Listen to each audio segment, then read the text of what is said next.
कागज तो दिखाने पड़ेंगे से लेकर बोरिया बिस्तर बांध लो, we have come a long way मजाक से इतर ये बात बेहद संजीदा और महत्वपूर्ण है क्योंकि इसका सरोकार देश की सुरक्षा, संसाधनों पर अधिकार और जमीन के मालिकाना हक से है, जिसे घुसपैठिए अब तक अपनी बपौती समझते रहे। ये भारत और उसके राज्यों के लिए दुख की बात है कि 1947 के बाद से शरणार्थी बनकर जिन्होंने देश में कदम रखा, आज उन्होंने मूल भारतीयों की हालत शरणार्थी से बदतर कर दी है। ये वो सहिष्णुता है जिसे जम्मू और कश्मीर में गुपकार गैंग ने यासीन मलिक जैसे देशद्रोहियों के साथ प्रसारित किया। नमस्कार, आप देख रहे हैं TFI, जो है देश का सबसे बड़ा ऑल्टरनेट न्यूज मीडिया पोर्टल। मैं पद्माश्री शुभम आपको बताऊंगी कि न्यायालय ने चले आ रहे किन मिथकों को तोड़ दिया और कैसे उसने उन सभी अवैध घुसपैठियों की जांच बैठानी शुरू कर दी है जो अपने पैर पसारते जा रहे हैं। तो चलिए अविलंब आरंभ करते हैं। जम्मू कश्मीर हाईकोर्ट ने केंद्र शासित प्रदेश जम्मू कश्मीर में अवैध रूप से रह रहे म्यांमार और बांग्लादेश के अप्रवासियों की पहचान करने के लिए सरकार को 6 सप्ताह का समय दिया है, जिसके बाद रोहिंग्या मुद्दे पर जम्मू कश्मीर उच्च न्यायालय ने पूरे देश के लिए एक मिसाल कायम किया है और आगामी निर्णयों और कदमों के लिए अन्य प्रदेशों के लिए जानकारी का स्रोत बन गया है। बुधवार को मुख्य न्यायाधीश पंकज मित्तल और न्यायमूर्ति मोक्ष खजूरिया काजमी की पीठ ने ऐसे अवैध अप्रवासियों के निर्वासन की मांग करने वाले वकील पुनर गुप्ता द्वारा दायर एक जनहित याचिका पर आदेश पारित किया। हम गृह सचिव जम्मू कश्मीर केंद्र शासित प्रदेश को इस मामले पर विचार करने और सभी अवैध प्रवासियों की पहचान के लिए एक तंत्र विकसित करने और उनकी पहचान करने के बाद एक सूची तैयार करने का निर्देश देते हैं।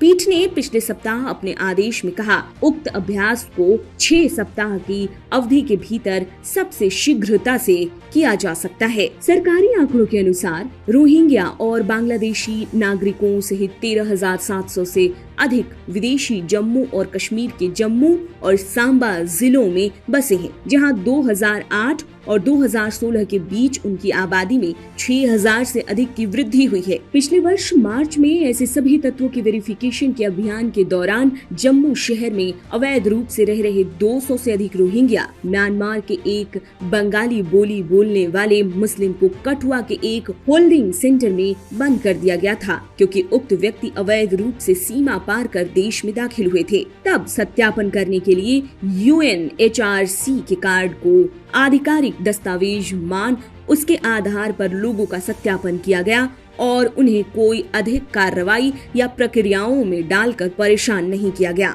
ऐसे में सरकार की भी मंशा यही है कि जो वैध हैं उन्हें कोई हानि नहीं होगी, पर जो गलत मंशा पाल अवैध रूप से देश के भीतर दाखिल होते हैं उन्हें निपटाना बेहद आवश्यक है, क्योंकि इन्हीं में से कल को कोई अबू सालेम, अफजल गुरु और यासीन मलिक बन देश और राज्य की हालत दयनीय कर देते हैं, जिसका एकमात्र उद्देश्य होता है कट्टरपंथ का फैलाव। महबूबा मुफ्ती और अन्य पार्टियों की सरकारों में हजारों रोहिंग्या मुसलमानों को जम्मू कश्मीर में मात्र एक ही उद्देश्य से दाखिल कराया गया, क्योंकि इन नेताओं की सहानुभूति हमेशा से उन्हीं के प्रति रही है। भारतीय और गैर मुसलमान उन्हें काटने को दौड़ते हैं। अब जब न्यायालय इन सभी तथ्यों की जांच कर रहा है तो दूध का दूध और पानी का पानी भी हो जाएगा, क्योंकि इन सभी नेताओं की संलिप्तता ने ही जम्मू कश्मीर को देश के स्वर्ग से देश के तनावपूर्ण क्षेत्र की संज्ञा के साथ लाद दिया, जो वाकई में शर्मनाक है। याचिकाकर्ता ने कहा कि वास्तविक आंकड़े आधिकारिक आंकड़ों से कहीं अधिक थे। ये प्रस्तुत किया गया था कि 1982 में म्यांमार सरकार ने रोहिंग्या मुसलमानों को गैर राष्ट्रीय घोषित कर दिया, जिसके कारण उनका पड़ोसी बांग्लादेश, थाईलैंड और यहाँ तक कि पाकिस्तान में प्रवास हुआ। हालांकि इन देशों में उनका स्वागत नहीं किया गया और इससे बांग्लादेश के साथ झरझरा सीमा के माध्यम से भारत में उनका आगमन हुआ। लगभग 1,700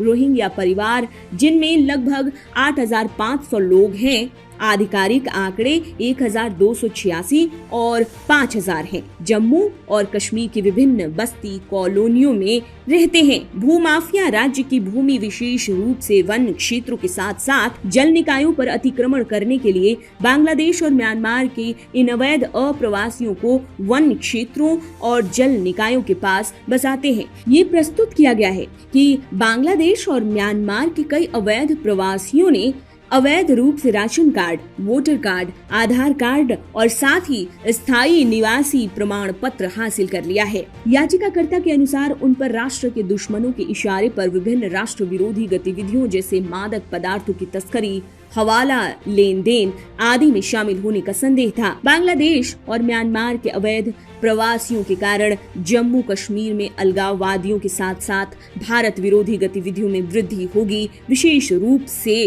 सांप्रदायिक रूप से संवेदनशील जम्मू क्षेत्र में, जिसने अब तक परिपक्वता और सहिष्णुता प्रदर्शित की है। इन अप्रवासियों को उनके मूल स्थानों पर स्थानांतरित करने के लिए उत्तरदाताओं को तत्काल और आवश्यक दिशा निर्देशों की आवश्यकता है। इन सभी बिंदुओं को ध्यान में रखते हुए जम्मू कश्मीर उच्च न्यायालय ने केंद्र शासित प्रदेश के गृह सचिव R.K. गोयल को म्यांमार और बांग्लादेश के अवैध प्रवासियों की पहचान के लिए एक तंत्र विकसित करने और उनकी पहचान करने के बाद एक सूची तैयार करने का निर्देश दिया है, जिसके साथ ही अन्य प्रदेशों और विशेषकर जिनकी सीमा पड़ोसी देशों से लगती है उन सभी के लिए द्वार खुल गए हैं कि वो अवैध प्रवासियों के विरुद्ध अब नो टॉलरेंस पॉलिसी का ब्रह्मास्त्र चला ही दें, जो आज की समय की मांग और देश के भीतर हो रही अंदरूनी टूट का एकमात्र समाधान है।